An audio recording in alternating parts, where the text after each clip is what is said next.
Turn up crackers, welcome to another wonderful video. Today we have the TCGSAM, the guy who lost to me in the finals of the OTS Store Championship. Let's get right into this.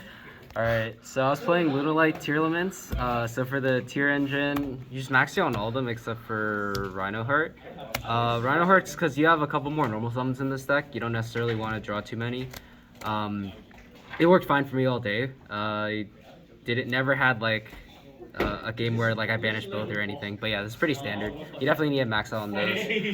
Instant Fusion, God card, and then 2 Salic. I really like this card. You probably want to play 2 in this build because I play Foolish Goods, and you want to search one later on in your combos, and just milling it and discarding it with dangers are really good. I guess for the spicy part of my deck, the Lunalight engine. So for the monster, just one of each. You really only need one to do the combo. If you play 2 more of them, like, you're just starting to brick yourself. Like, I already bricked on these guys a couple of times today, so I definitely wouldn't recommend playing more. But yeah, this engine is insane because it just gives you a lot of level 4 dark bodies. They're beast warriors, so like they're different from your tiers and like your other dark extenders, so it helps you make tiers a lot easier. But yeah, the biggest part is like the rank 4s and the link plays. But the best part about the engine is like the spells and traps. Like, these are the cards you want to mill, and having these in your deck makes it so your mills with like the tiers are actually just so much better, more likely to be better. And yeah, that's pretty compact Lunalight engine. Play 3 goods. This works with both engines, which is really nice because you can send Salic if you need to search a tier card. This is a really good starter. And then for the dangers, 3 Nessie, 1 Moth, 1 Jackalope, 1 Tsuchinoko. They're nice when they don't get hit. But yeah, these are great. I want to play more because I just really like them. They synergize super well with the tiers and the Lunalights. But I'm already at 43. I don't want to play more. But if I were to play more, I'd play like a second Mothman. It's just really good. And then for the miscellaneous monsters, 1 Snow, 1 Zephyros, 1 Destrudo. Zephyros is incredibly good in this deck because you can bounce Tiger as well. Snow, of course, is insane. Destrudo is a great extender, dark extender. And then like the Floodgate I was playing was Spell Canceller. I wanted an excuse to play Dugaris because I think that card is insane. But yeah, Spell Canceller just makes it so all your opponent's power spells like don't do anything to you.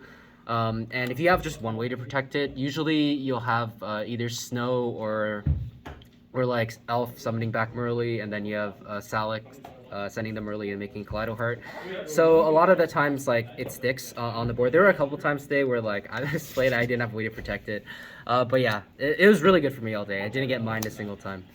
For the other power spells, 1 Call By, 1 Foolish. Not much to say about that.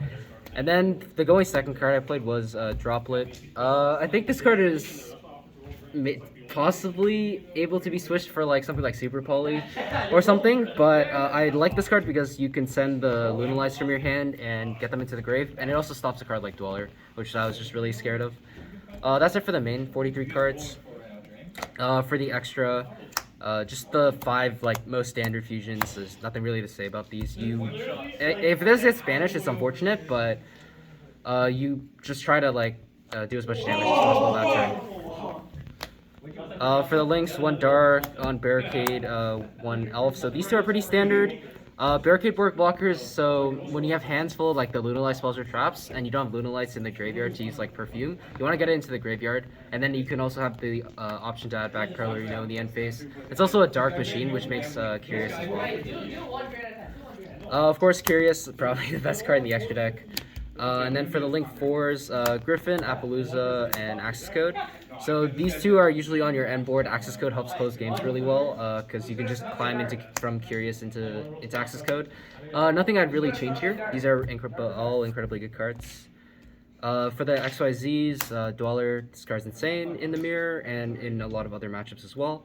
And then 1 Dugaris. This is not only to summon Spell Canceller, but I used both the other 2 effects often as well. I really like the utility that this offers. And then Redoer. This one I thought about cutting for like something like Force Tricks or like Exiton Knight or something, but being able to trigger both like the Lunalight level 4s as well as Sheeran is just too good. That's it for the extra deck. For the side deck, I play 3 Nib and the Gamma package. I think these are probably the most high impact hand traps. I don't want to be playing like low impact hand traps like Ash or Imperm in this deck because you don't have that much space for it. But yeah, these are just insane cards. This, unfortunately, I don't like using that card, but it's part of the game, unfortunately. For the back row, Cosmic and Reboot, pretty standard, I'd say. And then I cut the Duster for the third Dynamiscus because this card was insane for me all day. It just against like every single mid-range matchup. This is just so good because it vanishes, it comes back later, but it most importantly like triggers your Tear and Lunalight effects. So it's just honestly insane. I definitely recommend playing this, even if you are playing like a combo version. But yeah, that's it for the. Well, that was all for another wonderful video. If you thought it was great, please like and subscribe, and peace out.